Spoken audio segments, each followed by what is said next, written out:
year that we started 6 years ago organising the Creativity Cafe, and it's been just a huge, happy journey up to now. I mean, the crowd here, there's more than 80 people here today, and every time we get an amazing positive response from all our colleagues and friends in the creativity community. So to all of you, thank you very much for being here. Thank you very much just for supporting creativity and interacting. It's a kind of a blessing for all of us. So thank you very, very much. We've also been blessed over the years to have the best presenters in South Africa, and today again we have really one of the top people in South Africa presenting. I'd like to say thank you first of all to my colleagues, Solutions Finding, Marita, Ansel, Eddie, for organising this every time, supporting, even creating this flip chart here, which I can't. I remember when I at university for Blackboard, whatever, I got like 1%, I think, so I won't even try. But thank you to them for all the years organising and just supporting. As you know, we did not have our 25th International Creativity Conference this year. We'll keep on trying to organise a conference for next year. I'm already speaking to people, and hopefully we will get it going again for October next year. Before I start and before I introduce Theo, it's interesting that we developing sort of advanced Beyond the programs for next year, and part of that, the Beyond the programs that we are developing, all those programs will be based on the skills that you need for the fourth industrial revolution, as indicated by the World Economic Forum and by the Harvard Business School.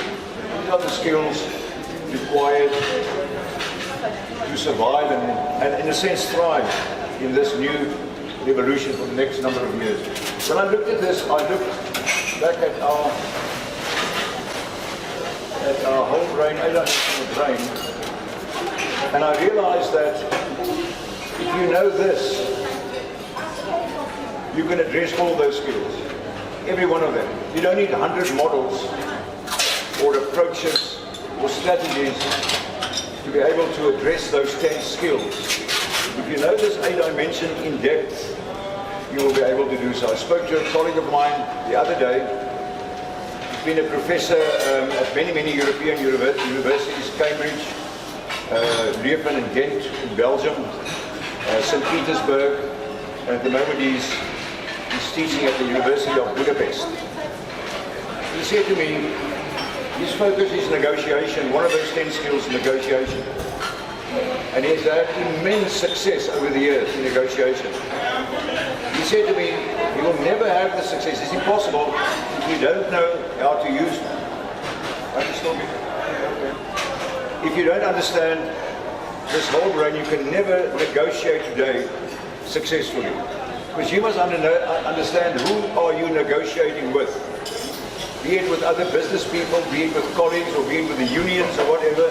If you understand the brain of the person you're negotiating with, everything changes for you. So that is just one of the skills, creativity, decision making, all of those. You can come back to the brain. If you understand this, you can, as I say, address all of those skills. I'd like to introduce to you, Forster to you, it's not a person that probably needs an introduction, one of the leading economists in South Africa, futurist, television presenter, and so on and so on. I heard Theo the other day, I was at a meeting, a gathering of his clients, and where he spoke to a group of people, and I listened to him and I thought, gee, our own creativity colleagues and friends, they need to hear this.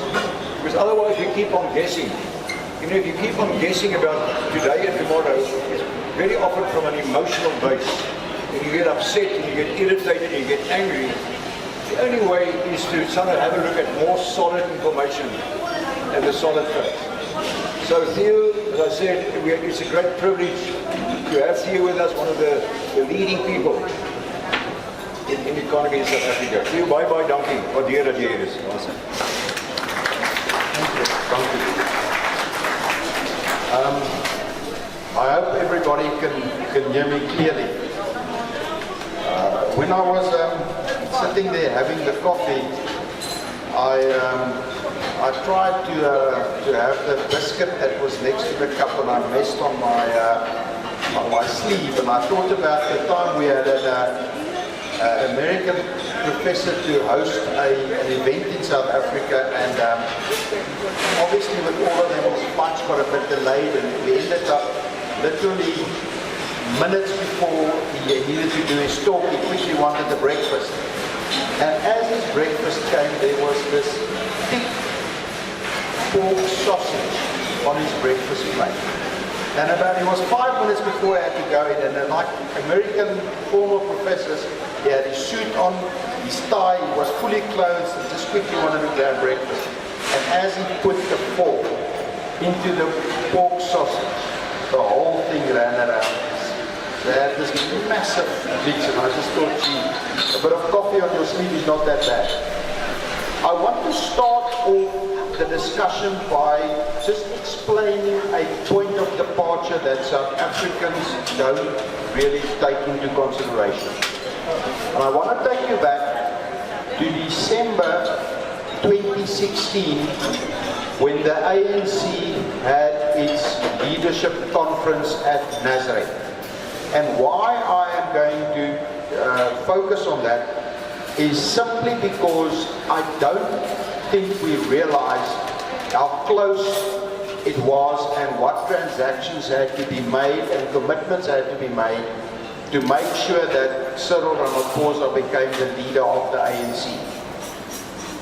On the night before the party members, the delegates, had to elect. Now there was about 4,500 delegates that had to elect, and these 4,500 basically had to decide between two camps. The Cyril Ramaphosa camp, known at that point as CR17, and the NDZ camp, the Zuma camp. Zuma camp, Ace Makashula camp, Didi Mabuza, Supamo Mopelo, the Gupta camp. These were the two camps that were set amongst each other that the contest was about. Now, how the voting works on the next day, the voting is by province, alphabetically. In the middle of this is Mpumalanga. The evening before the voting, Nkosazana Dlamini Zuma, the NDZ camp, was counting their delegates on a sports field. And they congratulated themselves, they made it by 200 delegates. They made it.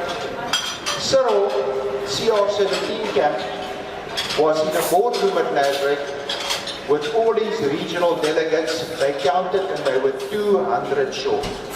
The night before the voting. That night, Zuma and the Guptas had won by 200 votes. So Cyril realized he had lost by 200 votes. And then the discussion turned to Didi Mabuza. Didi Mabuza had 200 candidates, 200 voting candidates who had put on their voting slip unity candidate. They hadn't committed to one party, but they were on the sports field at Nkosazana Dlamini Zuma's function, at the Gupta function. They were there. Now, the advisors to Cyril had said to them, you never throughout this campaign wanted to talk to Didi Mabuza because he's a crook. You know that Didi's got one condition for you to talk to him. That condition is called Deputy President Mabuza. That's what he wanted. That's his condition. You guarantee me Deputy President Mabuza, and I will swing the 200 votes to you. So he had to make a decision. Either you win with a commitment to Didi Mabuza, or this is the end of the Cyril Ramaphosa attempt to become president. That night, as one of the delegates said to me, Cyril did a deal with the devil. He did a deal with Didi Mabuza and said to him, I will guarantee you the deputy presidency, and Didi Mabuza said, then I'll guarantee you the presidency. The next morning they started to vote, alphabetically. Mpumalanga is in the middle of the alphabet. At that point in time, Nkosazana Dlamini Zuma, Jacob Zuma and the Guptas did not realize the deal that had gone through the previous night. They only realized it when the Didi Mabuza unity candidates went into the voting hall and started singing that Cyril Ramaphosa will be the next president. Then they realized. Well, counting happened.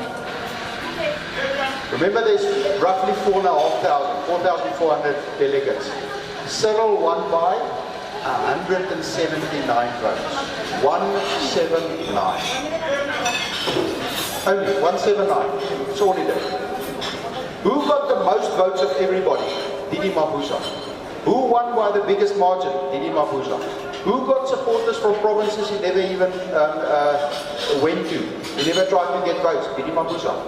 Didi Mabuza went with 378 votes. The most of everybody in all the states.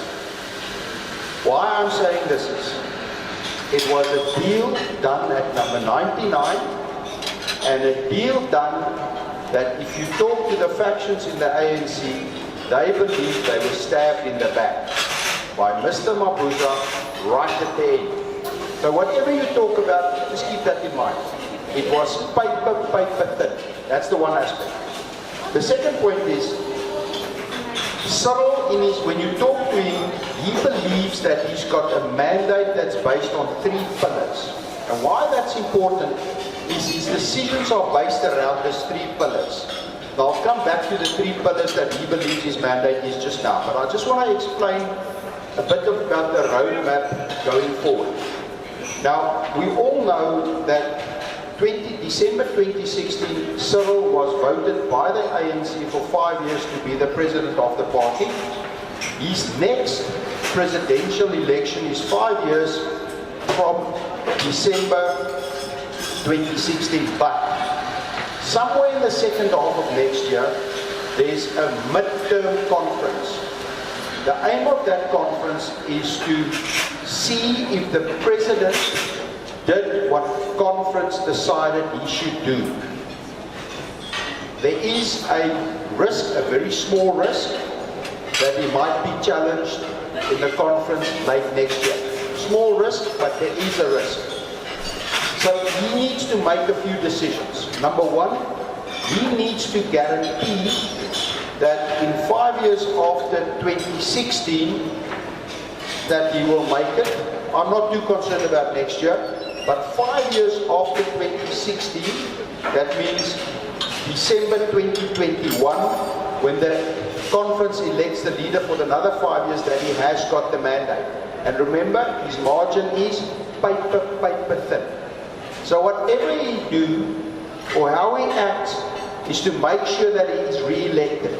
Otherwise, this whole project is gone. So he needs to play a political game if he wants a second term. But what are the 3 pillars that he believes he'll be measured against and that he believes the mandate is? Number one, it is the re-energizing of the party. So why is the re-energizing of the party so important? When the last election prior to Jacob Zuma, the ANC was for all practical purposes a 70% party. The last election that Mr. Zuma was in charge, it was a 53% party.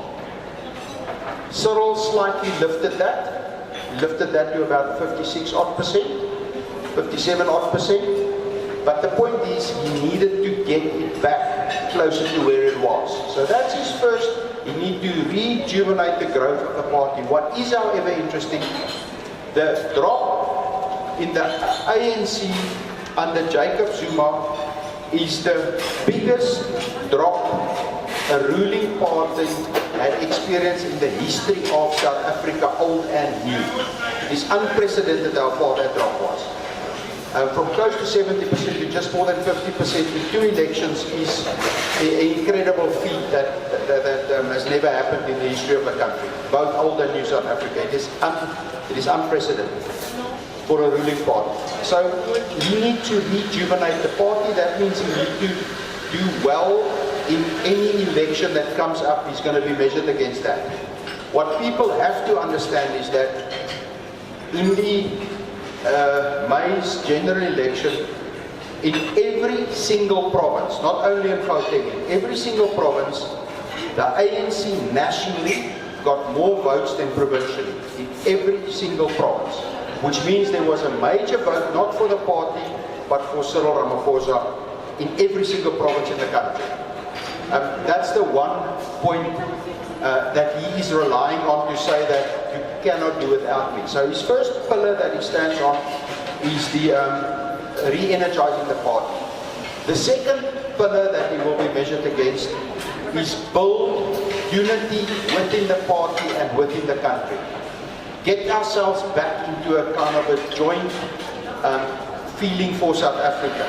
Trying to get across, and that specifically refers in his case to the breaks between the NDZ campaign, which is now the de facto leader of that camp is Ace Magashule. So it's basically between Ace and Cyril. He needs to find those camps, unity amongst them, bring them closer together, and that goes for the country as a whole. That's a second pillar that he believes he'll be measured against. The third pillar that he believes he'll be measured against is social cohesion. And under social cohesion, he defines it that it's the idea between the haves and the have-nots. If that's medical, the haves and the have-nots, the gap need to close. Medical, educational, services, wealth, property ownership, he needs to get that gap to close. And that's why you find most of the policies that we see on a day-to-day basis is about closing that gap. Because these are the three pillars that he'll be measured against, and if he cannot show that he has moved forward on these, there is a risk that he'll give the camp that believe they should have won if it wasn't for a midnight deal in a smoky room stabbing people in the back. He should have won. They should have won. They should actually be in charge. This was a deal that was done in a smoky room at midnight without talking to everybody and being stabbed in the back. That's how he became president. So we're going to hold him. So he needs to show that these things are moving forward.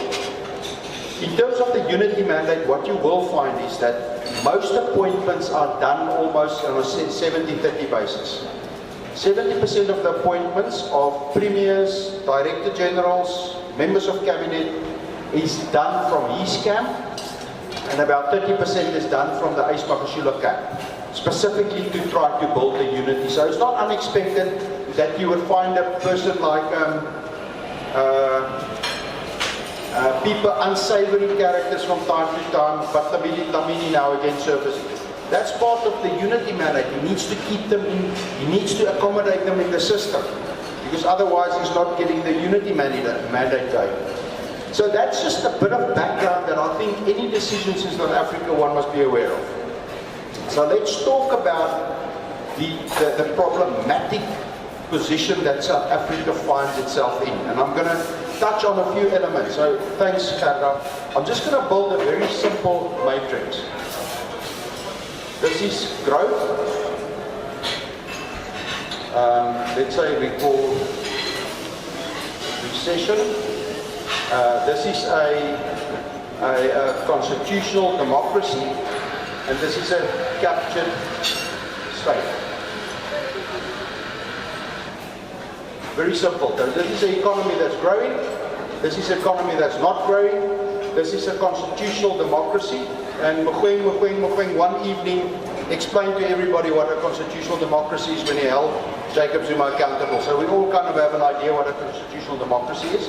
And that's a captured state. South Africa got ourselves in this position prior to the Zuma gift. We were growing under the 3 PMs.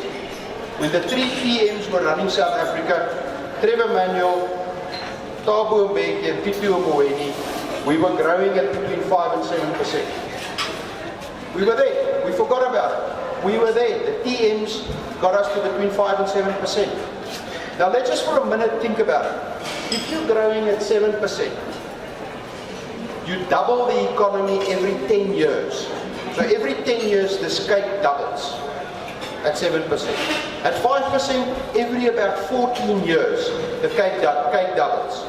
The nice thing is now, we're currently growing at about 0.5%, which means we'll double every 144 years. So currently we are on track to double every 144 years.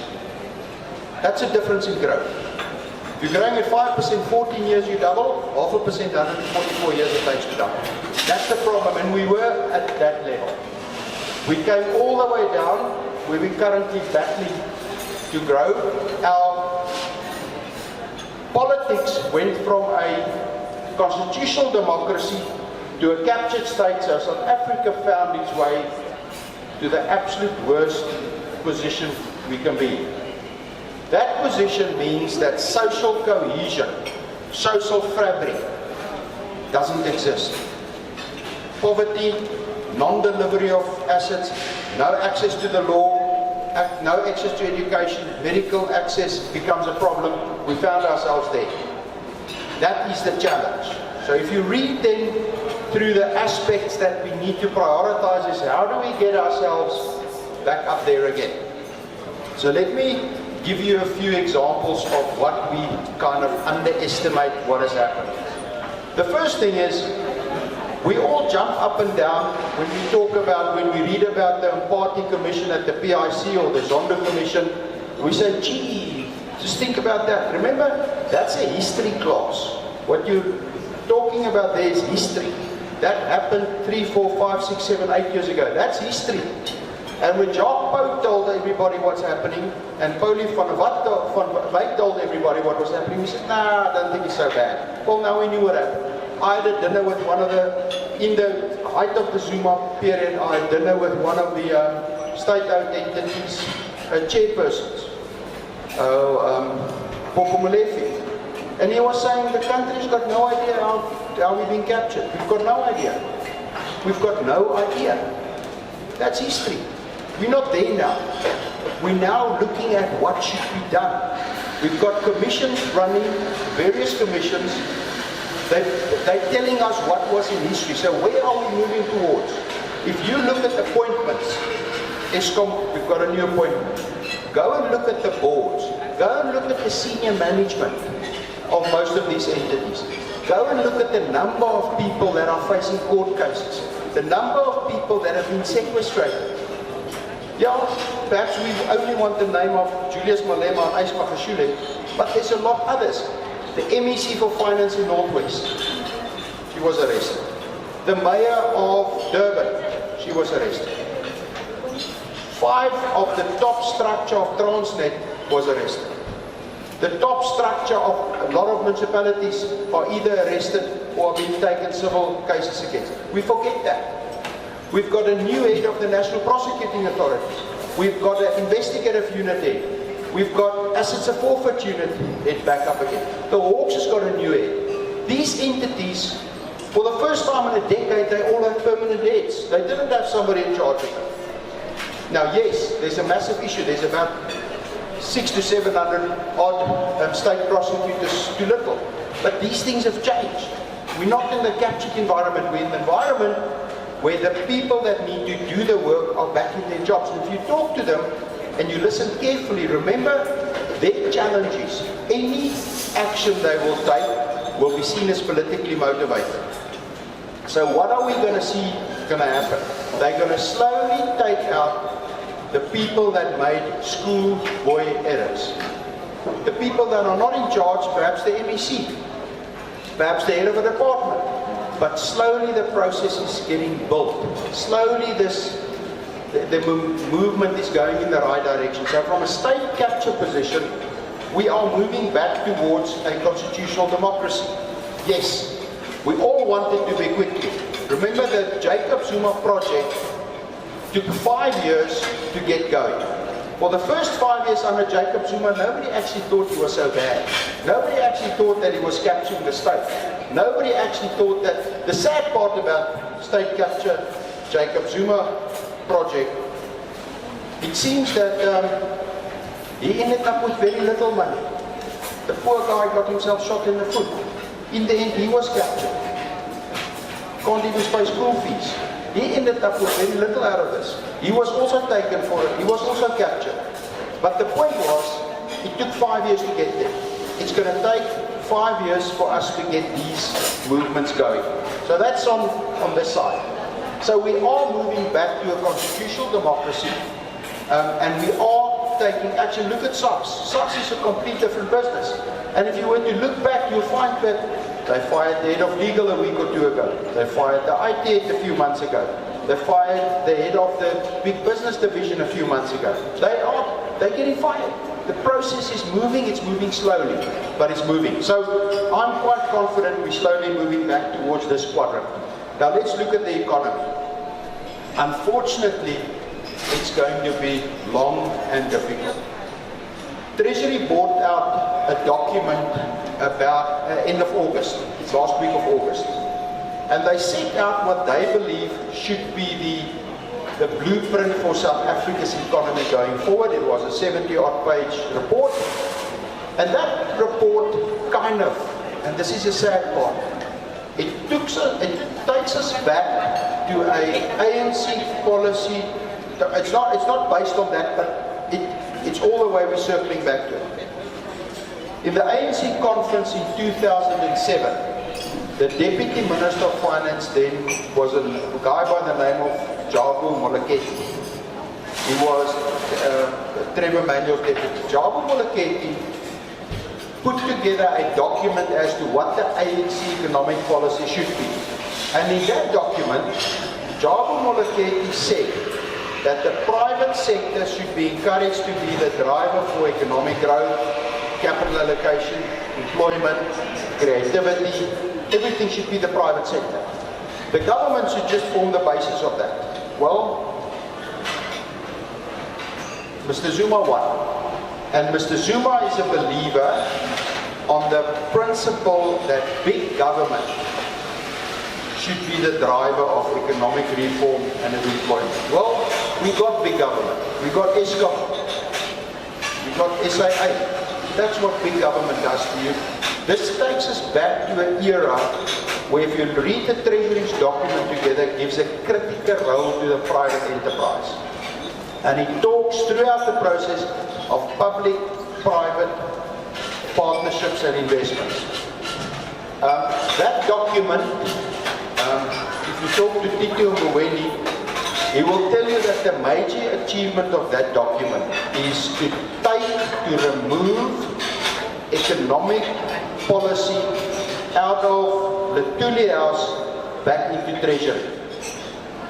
Out of ideological principles back into practical what can be done principles. And he believed he got that right. So on the morning of his budget, he released the updated form of that document. Unfortunately, the budget overshadowed everything, so nobody read the document. But if you want to see where South Africa policy is heading towards, I think it's on page 78 of the document. It's a graphic illustration of exactly where growth should come from and how we will get ourselves back to 3.7% growth and what policies will get us there. It's incredibly detailed, sector by sector, act by act, and if you start to look through that document, all those things are happening. Visa requirements need to be made easier for tourism to come to South Africa. Bandwidth spectrum, we need to get clarity on that. Eskom's long-term plan in terms of energy, we need clarity on that. You can start to tick each and every of those boxes as you move along in how we're going to get back up to growth of between 3 and 4%. So that is kind of where the economic policy is. And the big part of that is public-private growth initiatives. And we are seeing how these things are starting to come together.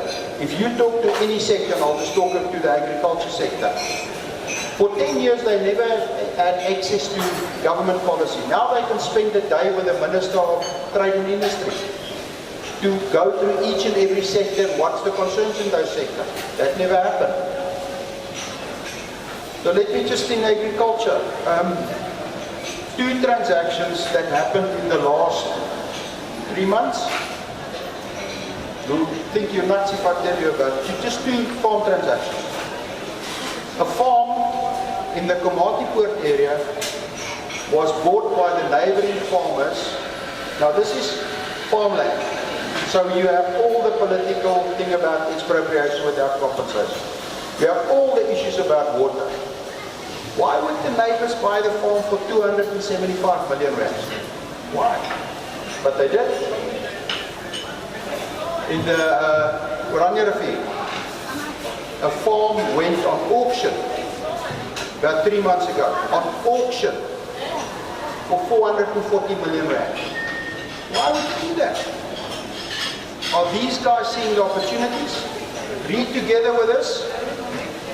Pepsi Cola pays 23 billion rand to buy Pioneer, to buy Sasco. That's what's in Pioneer. Liquid fruit, that's what's in Pioneer. Ceres fruit juices, that's in Pioneer. Moyers is in Pioneer. Why would an American company come and buy? Why? South Africa's on a special. We forgot. We're getting caught up in the economy that's sitting there. Clover. A few weeks ago, transaction finalized. Israeli investment company bought Clover.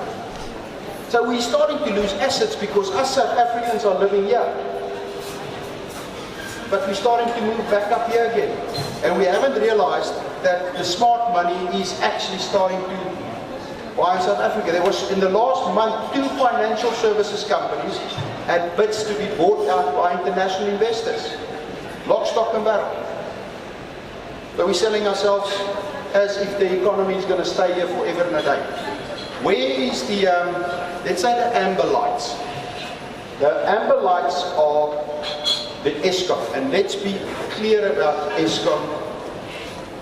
Eskom has got debt of 450 billion rand. Now that number is now a few months old. I think it's a hell of a lot more than 450 billion if we get the new numbers, but Eskom's got 450 billion rand worth of debt. That's equal to about 8% of South Africa's GDP. It's a massive amount of money. It's an incredible amount of money.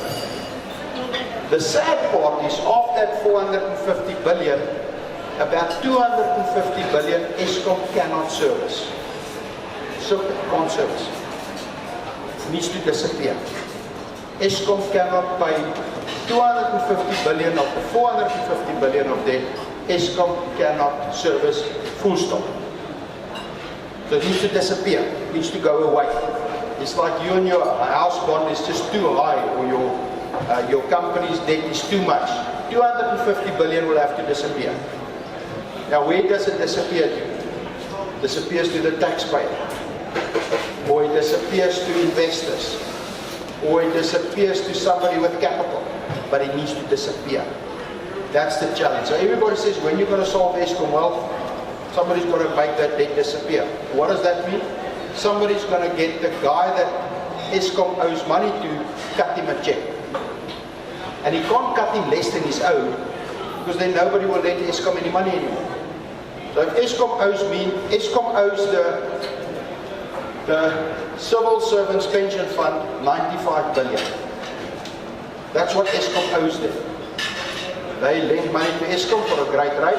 So Eskom must repay them. Eskom can't say, let's just forget about this between friends.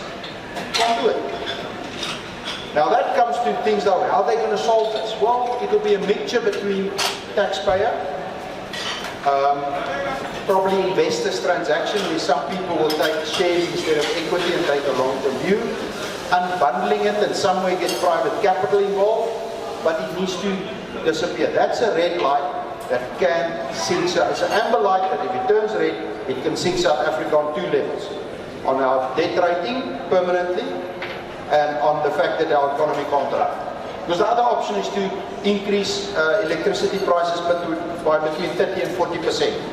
Then you can start to solve that. You can start to repay that. The problem with Eskom is actually the origination of the Eskom problem is in the very bad management in Kusile and Madupe. Kusile and Madupe's overruns, if you add them together, is this debt problem that Eskom sits with. Those two projects were run on time, same level, delivered. Eskom would not have had the 250 billion rand debt. Incidentally, that's not far off the problem that Sasol has with the Great Lakes cracker project in America. That project overran in line with the Kusile or in line with the Madupe. It happens to big companies, and it even happens to big companies when they're managed by Americans. It happens. Big projects tend to overrun. That project started off internally with about a 5 billion price tag. It's now at about a 12 billion price tag. It's $7 billion ahead. Do the calculation, that's 100 billion rand. That's what these two cost. So it's not a South African problem. It's a big project problem. So that's the one amber light that can turn red. The second one that can turn red is the problem is South Africa's, we cannot afford our civil service. We cannot afford the growth in salaries we pay to civil servants. Did you know that there's 150,000 people in South Africa that earns more than R1 million a year? 150,000. 29,000 of them works for the civil servants. 29,000 of the 150,000 people that earn more than R1 million a year works for the state, for the civil service. In real terms, those salaries went up in 10 years by almost 60%. We can't afford that. South Africa cannot, our taxpayer base is too small. We cannot afford that. So somewhere in the budget, we need to address that. And that brings us back of the biggest single concern of the rating agency, the only one that keeps us an investment grade, said that if you look at the medium-term budget as presented by Tito Mboweni late in October, that budget does not qualify the country to be investment grade. So if that's what's going to happen, you got it. There needs a major change. So that's the second point, is government's finances are in a shocking state, and that's why this whole SAA, the SAA labour situation, and the SAA bailout situation, and the SAA strike is such a difficult thing for government to wrestle with. And I'll tell you why. The first point is, South Africa has about 10 million people that's unemployed. Roughly 10 million people. It's 10 million people that's unemployed. If you were to fire those SAA guys, you dump them on the heap of unemployment forever and a day. That's the problem that you see. Yes, another airline might fly you to Cape Town, but you doom these people in a queue with 10 million people ahead of them in that queue. That's what the reality of just cutting the staff. The other position is, according to Treasury's policy document that I referred to a few times, they make it perfectly clear that Treasury will only support a state-owned entity if they have a developmental mandate and do something for the good of the country. Now, getting a subsidized seat from Joburg to Cape Town on an aeroplane is not really anything good for the country. There's a few other airlines that will give you that seat at the same price and they make money. I mean, Comair has been flying routes for more than 70 years. Every single year they make a profit. It can be done. SAA can't do it, but Comair, which runs BA in South Africa and Kulula, well, they can get you to Cape Town at a profit, so at the same price, so why can't SAA do that?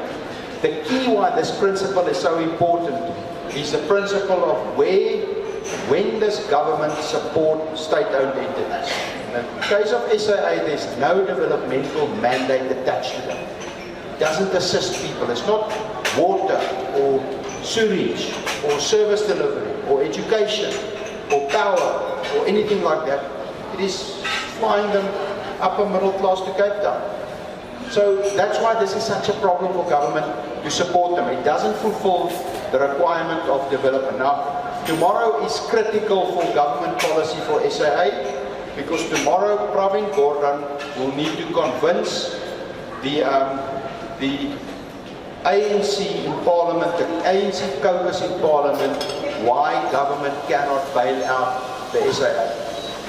The point is, the more Labour leftist school in government is not going to buy his point. They will look at dumping another 6,000-7,000 people in the employment queue.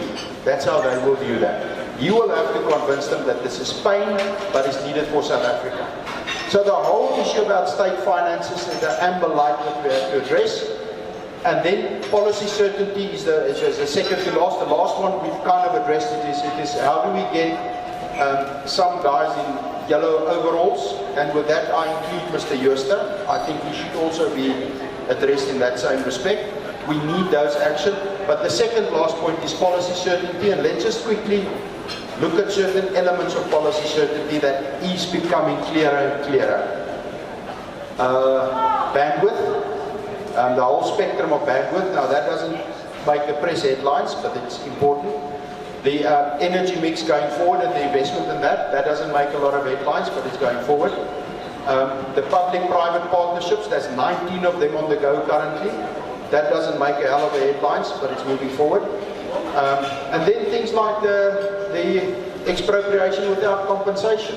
Well, if you read the latest documentation, the best document on that was written in 2016-17 by ex-President Kgalema Motlanthe, his eminence person's report on all the legislation that needs to change to get in line with our constitution.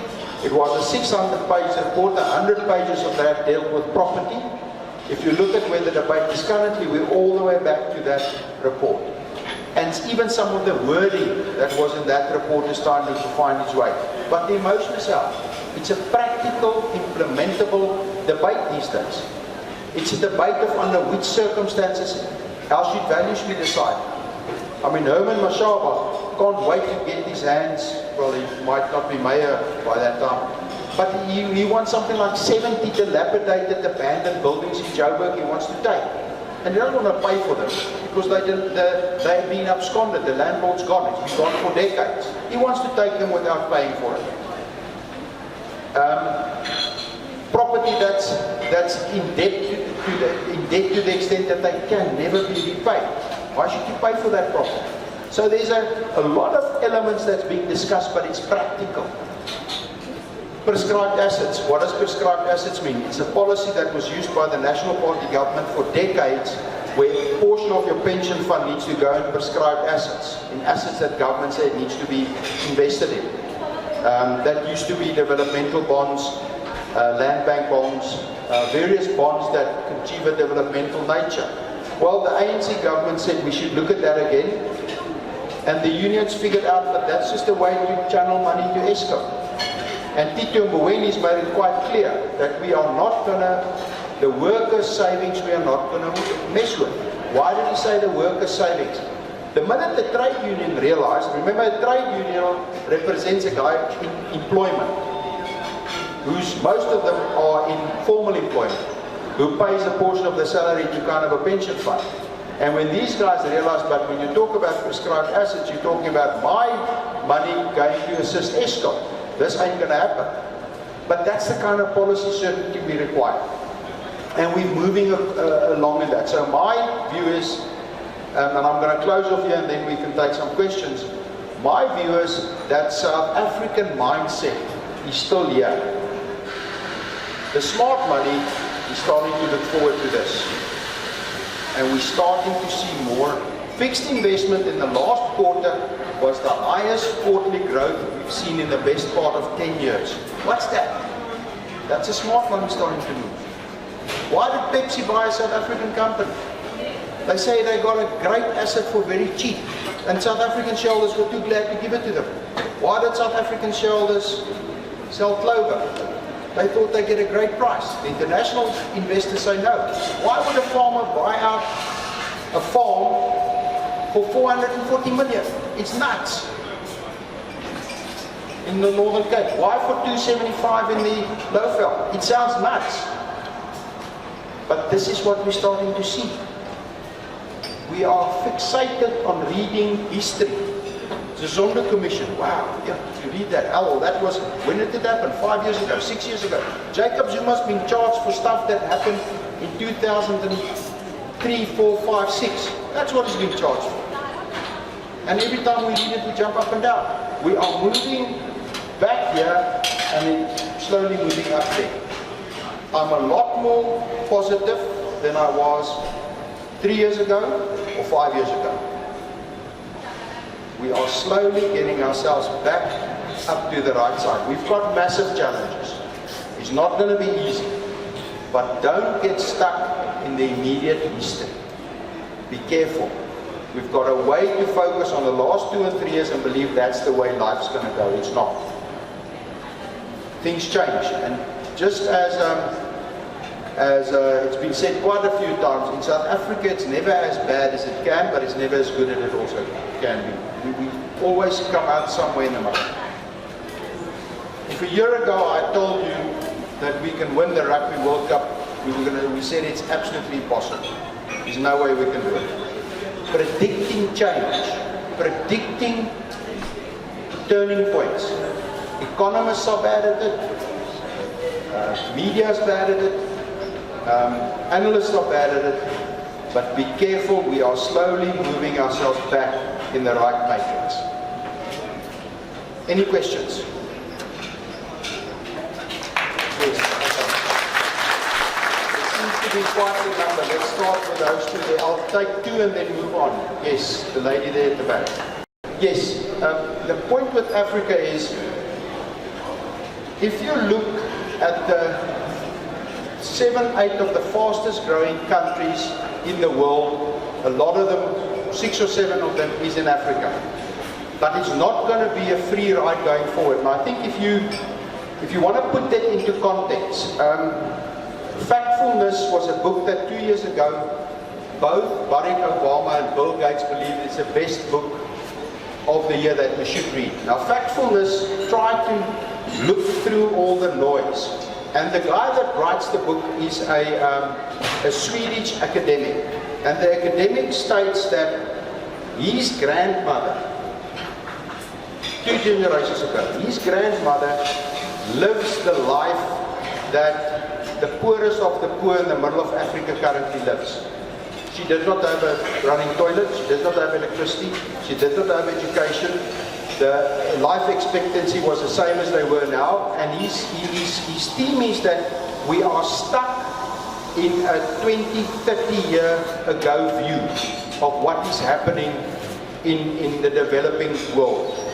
There's currently in the world less poverty than there's been in the history of human population, both in terms of a percentage and in terms of number of people. There's less people in absolute poverty now. A lot of that has to do with the 680 million people that were taken out of poverty in China in a decade. But the rest of the world is also moving in that perspective. So yes, food and food security will remain a big issue in South Africa. Any other questions? Yes. I'm in real estate. Yes. I'm with Sotheby's International Realty, the estate division of Pretoria East. A lot of our sellers are obviously in this market overselling still, or over aspiring for a price. Even with guidelines of valuation, people are just not realistic. There's no growth. Growth of 3% is not over, 2% maybe. But you still have an over demand, no growth, and little buyers. What do we tell them in terms of... I think at this point in time, if you're a seller, you're in a very difficult market, simply because there's an overstock of property. If you're in a buyer's market, I think you should take the opportunity and then probably come in. I don't know what the statistics is in the east of Pretoria, but so if you're advising a seller, they're going to be longer in the market and they will have to be willing to take a drop in their property. If you're a buyer, I actually think you've still got all the cards, and that will be with you for the next 2 to 3 years at least. So I don't foresee a change in the next 2 to 3 years.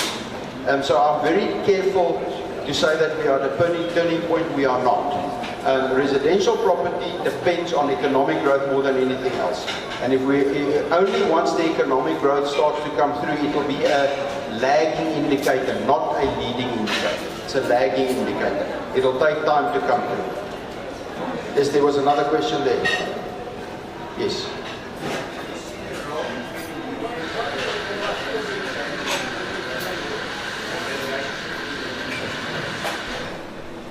Look, if you go back and you look at how Mrs. Thatcher managed the unions in England. Remember in 1976, England, the UK, had to go to the IMF for emergency assistance to bail themselves out and create liquidity in the currency. 1976. We had things like the winter of discontent. We had the term the sick man of Europe was used quite frequently. And then Mrs. Thatcher became Prime Minister in England, and she had to change the relationship between government and the union. And the older people might remember Arthur Scargill and the coal miner strike. Now that coal miner strike started in March 1983 or 4, I'm not sure. March 1980, I think it was 1983. That was at the end of the winter, which means the peak usage of coal came to an end, because coal was used for heating. And number two, the coal, volume of coal above ground was at a record high for the end of winter. That strike then went on for a year, up until the end of March the following year. But that was a way to break the stranglehold of unions in America, in the UK. The difference between us and the UK, the trade unions were part of the opposition party, part of the Labour Party. In South Africa, the trade unions are still part of the government party. And that's what makes it very, very difficult. I don't think we'll get the kind of solution which we had in the UK. But tomorrow will be critical to see if the unions will play ball with the government going forward. And that's why it is important to realize these things. But unfortunately, with our high unemployment rate, it is very difficult to just close something and put the people on the heap. So although the trade unions are not close to as powerful as they were for quite a number of years, their power is not, it is very small compared to what it was. But I don't foresee that the government will be able to cut them off, but I do foresee that they will realize that we are in a much more difficult position. But it's not going to be a quick fix, unfortunately not. I'll take one more question, yes. I would just like to from the policies that were there, are you saying privatization has already been put into plan? Number two, in your own opinion, are you saying South Africa privatization is the best way to go than government-owned assets? Because if I were to be a South African and we have private-owned assets in South Africa, what is going to happen to the poor of the poorest people who cannot afford electricity, who cannot afford coal, who cannot even afford to buy groceries? Because if the growth of South Africa means that we need to privatize our assets, then I look at other countries everywhere. Most of the assets are government-owned. Right, let's just talk about the principle of assets. Currently, government owns liabilities. They're not assets. That's a sad part. If they were assets, we could have had a better discussion. But the government's things that they own are currently costing us money. And let's focus on Treasury's document about the difference between assets that have a social impact and assets that cost us a lot of money. The SAA has lost about 20 billion rand in the last 2 decades. Now 20 billion rand could have built something like 200,000 houses. It could have built something like 500 schools. So you have to now decide, do you want to own an airline, or do you want to build, I think it's 200,000 or 300,000 houses? What's the best way to allocate the money? And the best way is certainly not to keep a vanity airline in the air. It's rather to build schools and houses. And that comes back to Treasury's document. Treasury's document is, if there is a social function to it, then you can qualify government needs to be part of that. But if there's not, why must the taxpayer transfer 20 billion rand to an airline? No government in the world, bar for a few bankrupt states, still want to own an airline. Airline is a shocking business to be in. So your point is valid if you say, if there is a developmental element to what you need to do, sure, it's a social, conscious, right thing to do. But if it's costing too much money, that money should have gone to the poor of the poor, and not to paying, getting people to Cape Town and back, or to London and back. That's not relevant. There's queues of people that want to buy a seat going up and down. So there is a social impact assessment, and that's what Treasury needs to do. The government has run out of our money. They've spent all our money.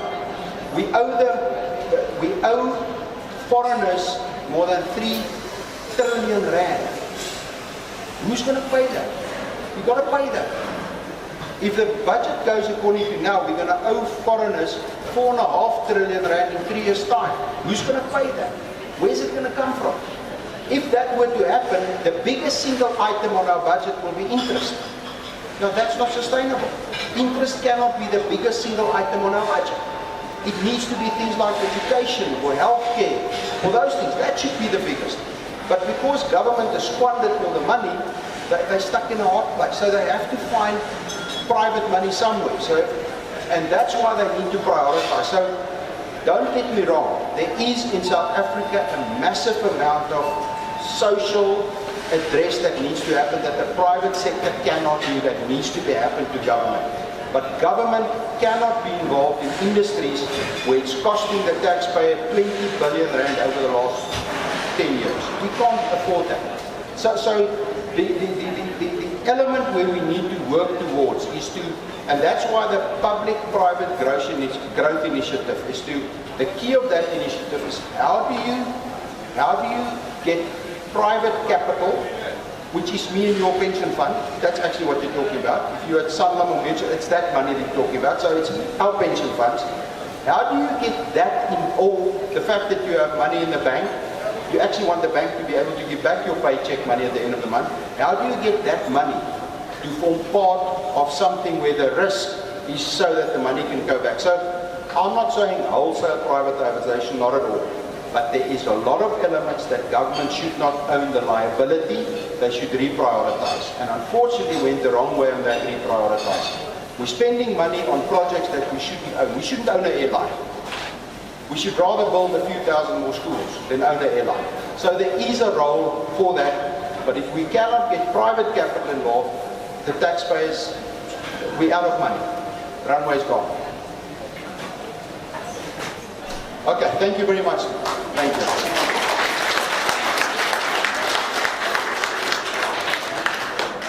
you. Thank you very much. This was really brilliant. I think for the jobs that we do, where we are, we need this kind of information. You know, as Sidney Barnes always said, don't start to come up with ideas or solutions.